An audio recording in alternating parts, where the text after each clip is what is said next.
Namaskar, friends. This is Manoj Govindraj along with our main presenter for today, Dr. Ashwini Mokashi. Ashwini, welcome to our Namaste. episode 4 of Tukayan, talking about the philosophy of Sant Tukaram Maharaj, the legendary saint from the state of Maharashtra back in India. So, without any further delay, let's hand it over to Ashwini for her presentation of episode number 4. Ashwini, over to you. Thank you. Namaskar. Thank you so much. It's, as usual, a great pleasure to be here talking about Sant Tukaram and, having your company to do a Bhakti session, both with discussion and the abhang singing. And thank you all the viewers for your great response and for your interest in the philosophy and music of Sant Tukaram. So today we are going to talk about number 525, abhanga in the book Tukaram Gatha. So the abhanga is like this. So let me first tell you the words. Then we'll talk about the translation, interpretation, and the modern relevance of this abhanga. So the words are as follows. Bhakti Pratipale, Deen wo Vatsale, Vatsale Krupale, Hosi Maye, Padila Visara, Masa Kaya Gune, Kapal he Une, Kaya Kuru. Tukamhane Masi, Zaroni Sanchita, Karibu Uchita, Bhet Dei. So it's a very short abhanga, just about 3 lines, and sort of 6 half lines, so to say. And it talks about, the principle here is about breaking free from past mistakes. So Sanchita refers to the past mistakes and how we can come out of it and, achieve our goal.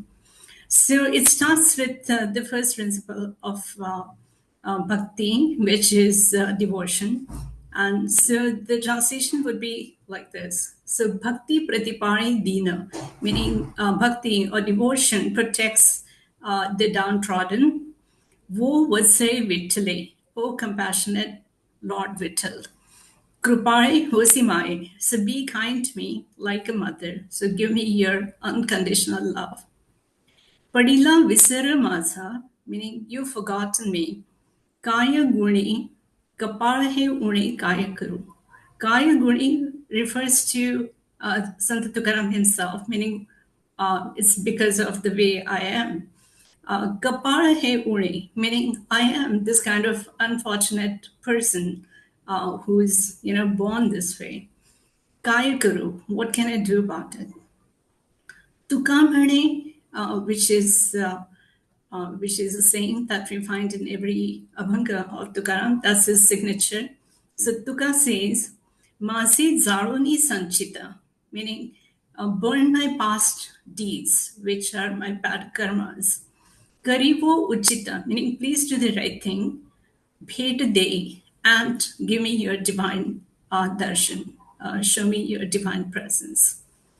So here we have a whole argument. I mean, if you look at it from philosophical point of view, we have a whole argument about Tukaram as to why he deserves divine presence in his life. And as we know from looking at other abhangas, that he wants not just divine presence some of the times, but at all times. Like he insists that, God stays with him. So what is the philosophical argument here? That he is downtrodden and the God has a reputation of being compassionate and helpful to people who are downtrodden. So no matter how bad his karmas are, how bad his past deeds are, he's trying to be good. He's being very devoted to God. And as a result of that, because of the compassionate reputation of Lord Vittal, he should give him darshan, or he should show him his vision and be present with him.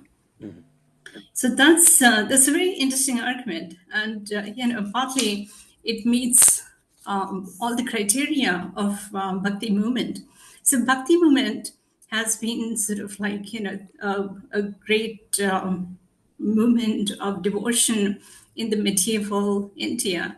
And the main virtue of this movement, or the main ethical ideal, is bhakti, or devotion for God. And this sort of like, this period sort of is significantly different from the classical period, where a lot of texts were written, a lot of philosophy was discussed, and they were all scholars of Sanskrit.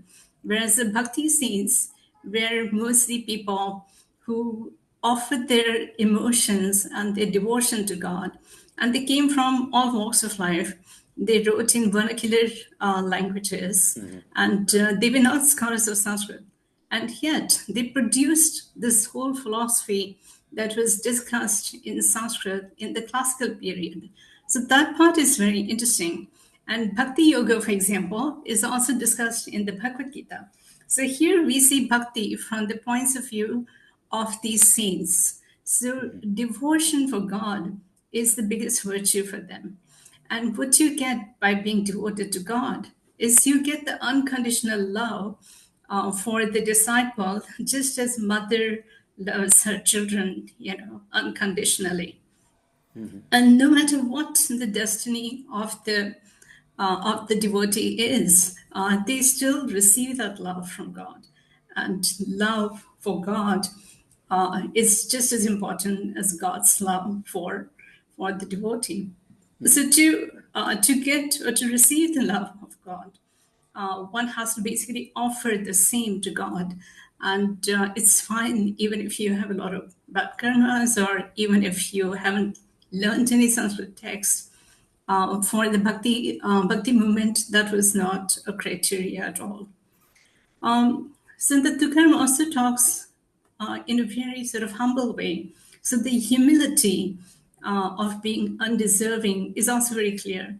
And the humility is also a very great part of Bhakti movement. And he talks about, like, Padila Visara Masa Kaya Gure Kapara He Ure, meaning you've forgotten me because I'm not that deserving. And I was born unfortunate. So Kapara He Ure refers to the fact that he shows a lot of humility for the way he is, or for the fact that his efforts are probably not enough because he was already born lacking. And so no matter how much he tried, he couldn't get to the level of, let's say, best devotee or something like that. And despite all of that, he still seeks divine grace. And that's because he says, you have the reputation, you, O Lord, you have the reputation of being compassionate. So be compassionate to me as well. So it's a beautiful argument, I mean, if it was put in sort of like the philosophical way, you could really prove it as a logical argument, but just an argument, to God for showing divine grace to Santa Tukaram. So the spiritual relevance is absolutely amazing. That it asks people to be more devoted to God, and be virtuous as a result of that devotion, and seek divine grace in their lives, so that their lives are more fulfilled, improved, and they are on the path of moksha. So now, how can we make this relevant to the modern audience? And for the modern audience, if you look at it, both from a psychological perspective and from the perspective of spiritual philosophy, we still have a lot to learn from this short abhanga. And one is the modern relevance, that faith for God, is very important. And it's not just important, as it was for spiritual seekers. It does wonders to the spiritual seekers as well, because this is one of the principles that takes them towards moksha, puts them on the path to moksha, and they really devote their lives. And we see that from the Varkaris who walk to Pandharpur every year. It's like, that whole atmosphere is full of the vibes of devotion, and you see people walking long distance, dancing and singing. It's just absolutely beautiful. So how does it help people who are not spiritual seekers? And it still does, because faith for God cures us of our anxiety. It's like being, having faith over fear, like not giving up in life, not feeling that you're helpless all the time. Because if you have faith in God, then you know that God is with you and God is going to look after you. And that mere fact that we can have the belief that that is true and have the faith that we are going to be looked after, makes a whole difference, and it reduces the anxiety. And that is considered, a great sort of tool to recover from problems of anxiety, which could lead towards depression and worse. But if you try and stay centered and in faith, then we sort of avoid all those other problems. And as we saw last time, that there's been a survey done recently which shows how religious people tend to have a greater amount of mental well-being, and this again goes back to having faith. Then another major contribution of the Bhakti movement was to establish equality among all people and show the virtues of universal devotion. So, as I just mentioned earlier, that the Bhakti saints were not scholars of Sanskrit. Most of them were not, and they still wrote poetry. They still, talked about these principles, because these principles were sort of born out of their knowledge of God by having done a lot of meditation for years and years, and somehow that sort of gave them the same information that was available to the ancient rishis. And here they're talking about equality, where each person is equally eligible to do bhakti, to be able to reach God. And this also talks about how it takes care of ritualism. Like if there were priests who were telling people that they had to do a certain puja, they had to do certain offerings or something, and then they might be able to expect some good fruit out of that deed. The Bhakti movement doesn't believe in any of that. They believe in having this direct revelation of God to themselves, or having this direct connection with God. And that is, by just offering your love and devotion to God. So they established this criteria of equality, and they show how devotion is a universal factor, universal phenomenon, and it's available for everybody. And that's still true. This is like a completely timeless concept. It also allows people to sort of, overcoming self-doubt. So when Sant Tukaram says Kapara hai puni, he's obviously referring to the fact that he believes he was born unfortunate. So if he was born unfortunate, then does he have any kind of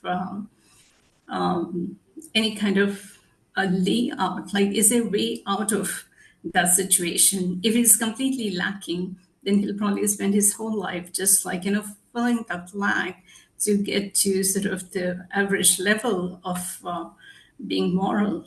But here, no matter how lacking a person might be or the circumstances might be, as long as you are willing to offer your love and devotion, you are eligible for divine grace, because there's unconditional love from Lord Vittal to everybody. So again, it goes back to the fact that we can overcome our self-doubts and our sense of helplessness by by doing devotion. And this also leads to another factor, which is about getting over the guilt. So the Tukaram Maharaj says that Masi Zaruni Sanchita.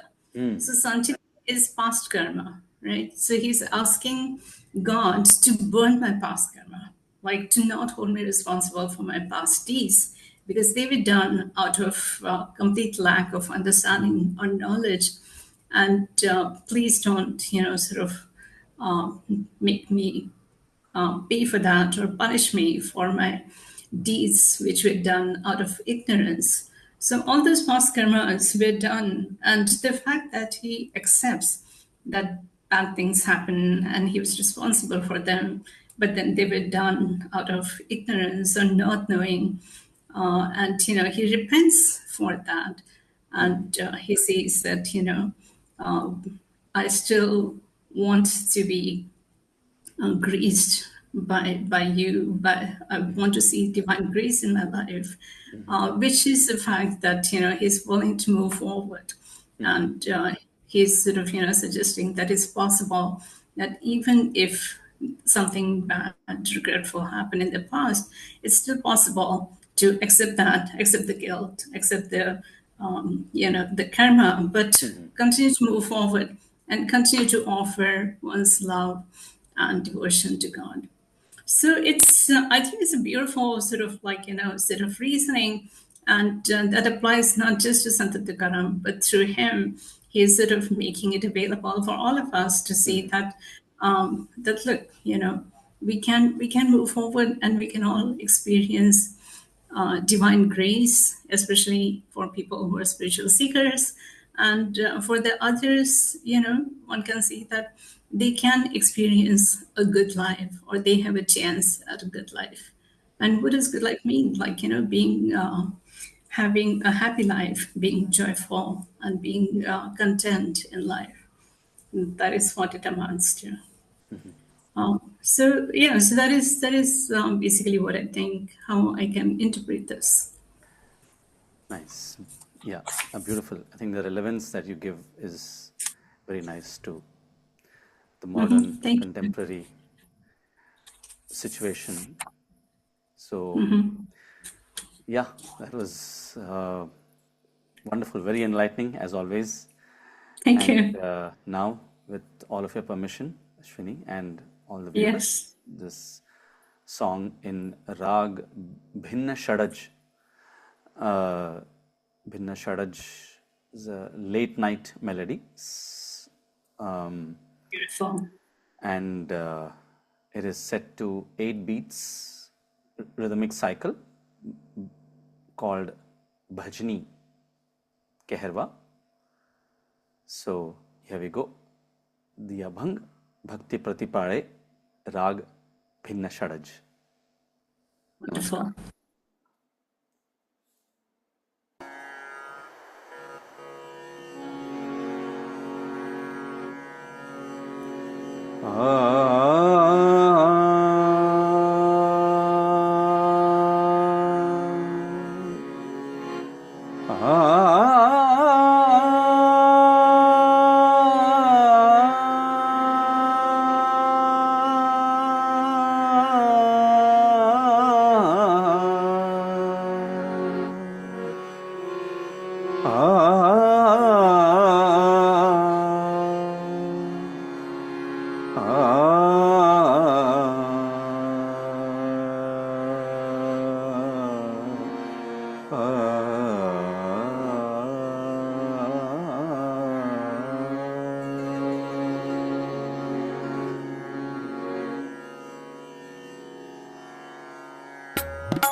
भक्ति प्रतिपाळे दीनवो वत्सळे भक्ति प्रतिपाळे दीनवो वत्सळे भक्ति प्रतिपाळे दीनवो वत्सळे विठ्ठले कृपाळे होसी माये होसी माये भक्ति प्रतिपाळे दीनवो वत्सळे भक्ति प्रतिपाळे दीनवो वत्सळे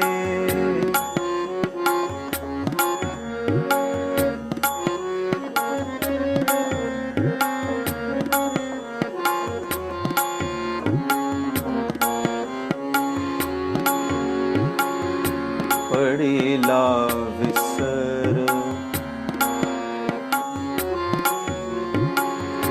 पडिला विसर माझा काय गुणे पडेला विसर, माझा काय गुणे पडेला विसर, माझा काय गुणे कपाळ हे उणे काय करू, कपाळ हे उणे काय करू, कपाळ हे उणे काय करू, भक्ती प्रतिपाळे दीनवो वत्सळे, भक्ती प्रतिपाळे दीनवो वत्सळे.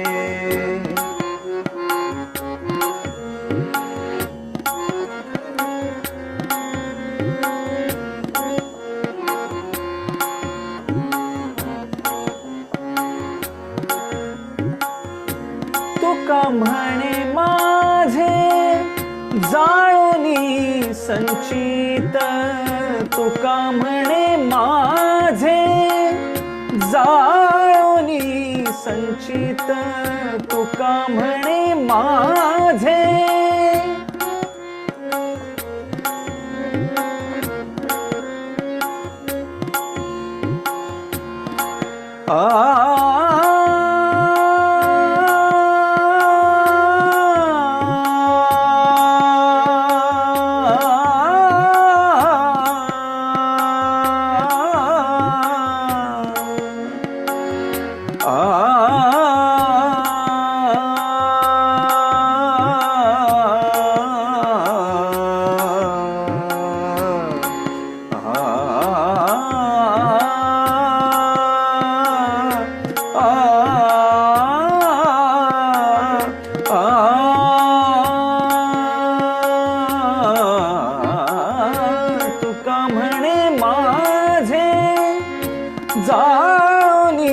संचित, तुका म्हणे माझे जाळोनी संचित, करीवो उचित, करीवो उचित, भेट देई, करीवो उचित, भेट देई, भेट देई, भक्ती प्रतिपाळे दीनवो वत्सळे, भक्ती प्रतिपाळे दीनवो वत्सळे, विठ्ठले कृपाळे होसी माये, विठ्ठले कृपाळे होसी माये,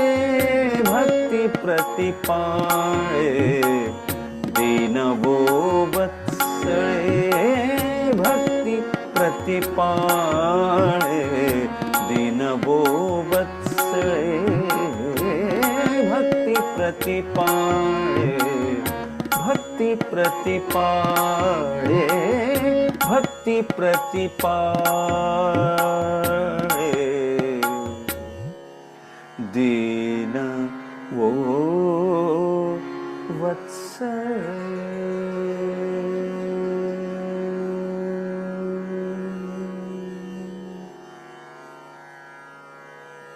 नमस्कार.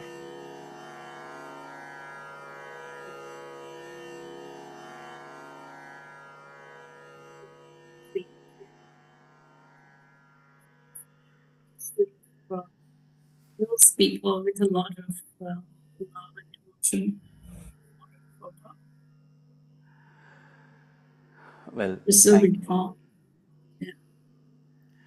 thank you so much, Ashwini, for once again such a wonderful presentation, and thank you viewers for having taken your time and encouraged us as always, and I hope that you will continue your support and of course give your very valuable feedback, which we value tremendously. So until next episode, which will be episode number 5. And it's always good to be under suspense as to what would be Ashwini's presentation, right? So it's always good to be in that suspense mode. So until then, stay safe and stay blissful, right? And let us always seek the ultimate, and let's continue to strive to achieve, if not anything, just like you said, Ashwini, good life, which means happy life, contented life, right? So, Yeah, great. so until then, namaskar to you, Ashwini, and namaskar to all the viewers. Yeah, thank you, Manoj, and namaskar to everyone. Sure.